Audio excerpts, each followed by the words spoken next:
Dead letters. Most celebrities tend, in the course of many years, to develop an illegible handwriting. I see that with nearly everybody. Marilyn Monroe, for instance, began by printing her letters very neatly and wound up by developing a script that is extraordinarily difficult to read.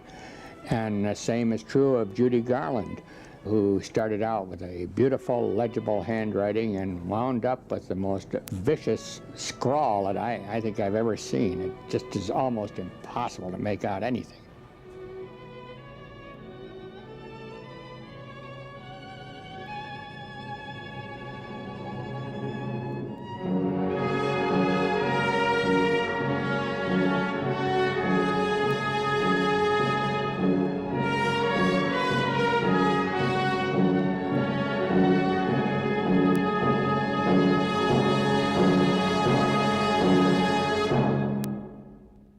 Gosh, to think what has come from this dreary piece of stone.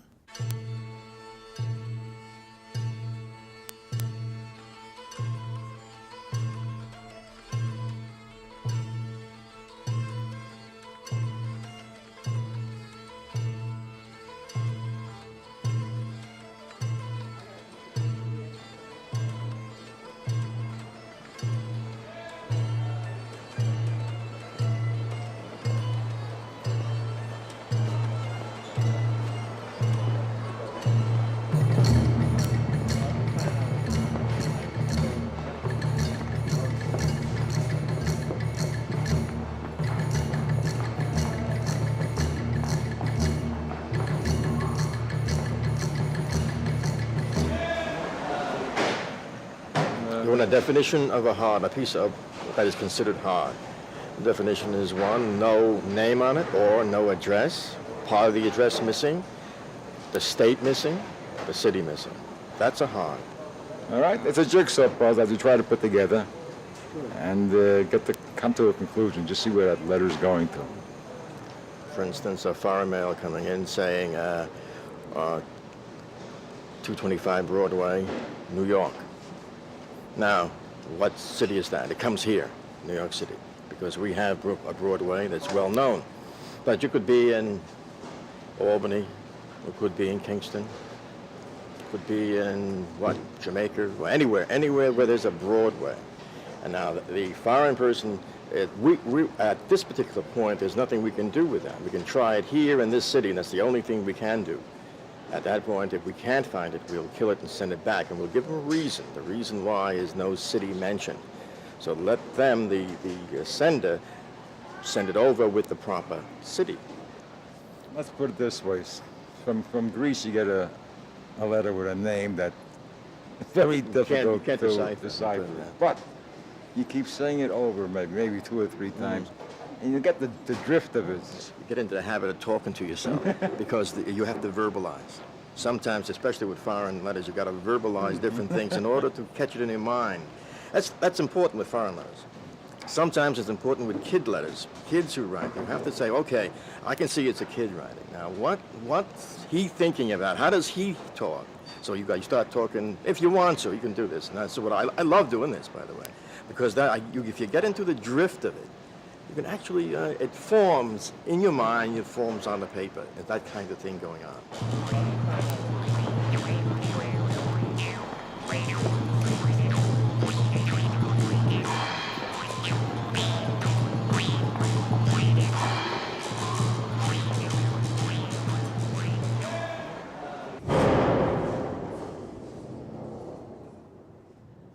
I like the jigsaw puzzle analogy in that, A, it's a puzzle that of which pieces are missing, and there are also 4 or 5 pieces that we don't know where they fit. And that's the problem with a lot of reconstructions. They're often done for the media. Here's a blurb for a new dinosaur book. Dinosaur books come out all the time. They become more and more outrageous looking. Here's a herd of them, babies, that have different shapes than the adults, and these, as it so happens, are of animals that we don't have any juvenile dinosaur skeletons of. They have all kinds of surface texture and expressions, and implied behavior. These things are roaring around in some kind of a stampede. I think there's enough weird things that are real without having to more or less create some new ones.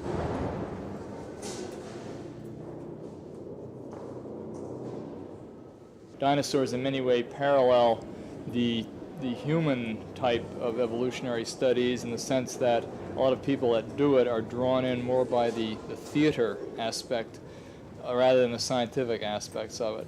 I mean, it seems to me common sense that you can't tell the color of an extinct organism, or you can't tell what sound it makes. We don't have any larynx. I mean, you don't have any of these soft parts preserved in these animals. All that's cartilage or connective tissue, and it's simply not present. You have the backbone, you have the palate and other things, but you don't have any of the devices that are actually concerned in making noise. Reptiles or modern squamata go in for peculiar kinds of tongues. What kind of tongues did dinosaurs have? Well, nobody knows. You can hypothesize almost anything to get any kind of sound. So that is real science fiction.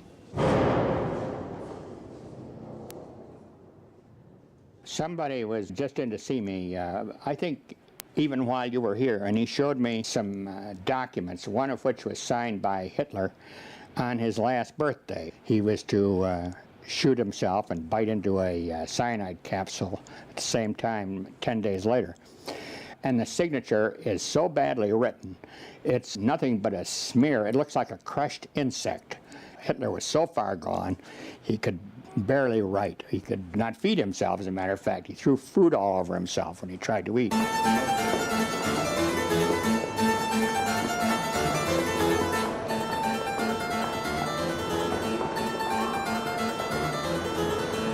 Every man harbors within himself an idea that he would like to become immortal.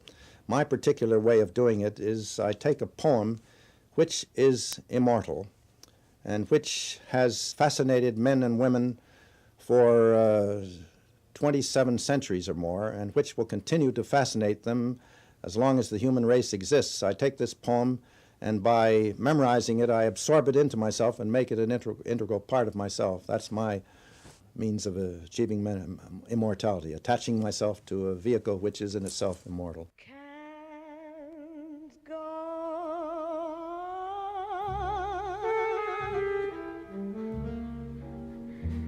Everything I had is gone. Of course, I did experience what people always say about amputations, the lingering sensation of the end of the finger, and I mean sometimes really irritating, an itch, you know, this sensation of wanting to itch my fingers and not being able to, and having to rub it somewhere else and not being satisfying. I mean, this ghost of fingers hovering. I suppose Josephine applied the test, but I declined to handle Napoleon's penis because I felt that it was in bad taste. In any event, it was just nothing but a withered tendon, and it was sold first. It was put up for sale by Christie's, and they were unable to get the amount of the reserve on it, which was, together with a few other relics that accompanied it, $40,000. So it was then sold in Paris. I sort of thought, wouldn't it be a romantic idea if the French were to buy this missing part of Napoleon's anatomy and bury it with him in Les Invalides, where his body lies, as you know, in that great black sarcophagus, that marble sarcophagus. But they did not do that. It went to an American urologist who treasures this little piece of anatomy. What is it? You can see its chunky bulk. It's jolly hard. And if 1,000 people were to touch it, all that would happen would be that it would have a patina of people's paws. What has it done?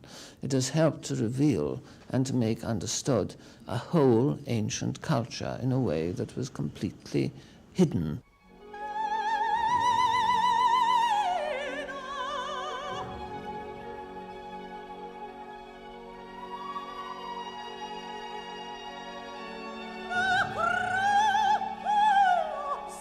The British Museum had been in existence 50 years, approximately, and it started off as a kind of immense ragbag. The core of the collections had been the collections formed by Sir Hans Sloane, who was a complete magpie. And any Egyptian antiquities he had, as it were, by chance.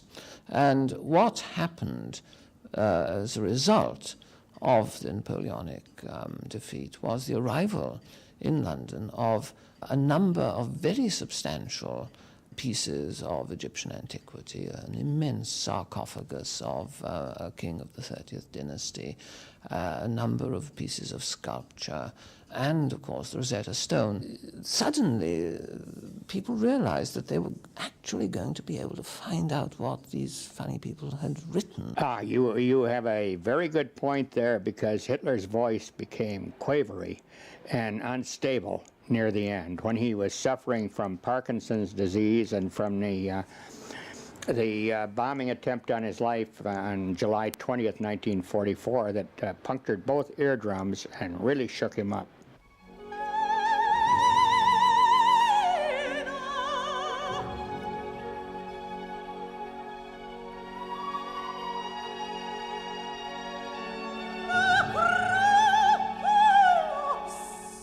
There was one thing that I liked very, very much about Judy Garland's performances, and in the times that I did see her perform, there was always the same gesture. She frequently in performance would hold up her left arm, and the forearm would join the elbow in a kind of right angle, and the back of the palm, the front of the palm was what was exposed to the audience, and the fingers were all separated. And I remember, I think, asking the doctor, well, does it really matter if the veins don't get reattached? I mean, the fingers are attached. And he said, well, you wouldn't like it very much. The way they'd look, you wouldn't like it very much. And I didn't know what he meant. I wouldn't like it very much because I would have two black fingers, two dried, withered black fingertips at the end of my hand. Meinena edithia pelea dorchaleas, ulamenein he muria kai oisagetheken, polas difthi muspsu casa di periapsen hero on, autusta haloria tuchu knessen. Oio noisit passit di ostet leto bule, exudata prota di asti tenera santa, atre destia naxandronca dia sacelus.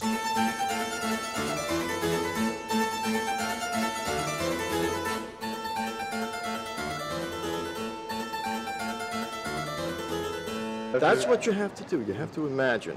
And we get something from what I call kooky mail that writes all the way on the envelope, from one pen right on down on our back and the side.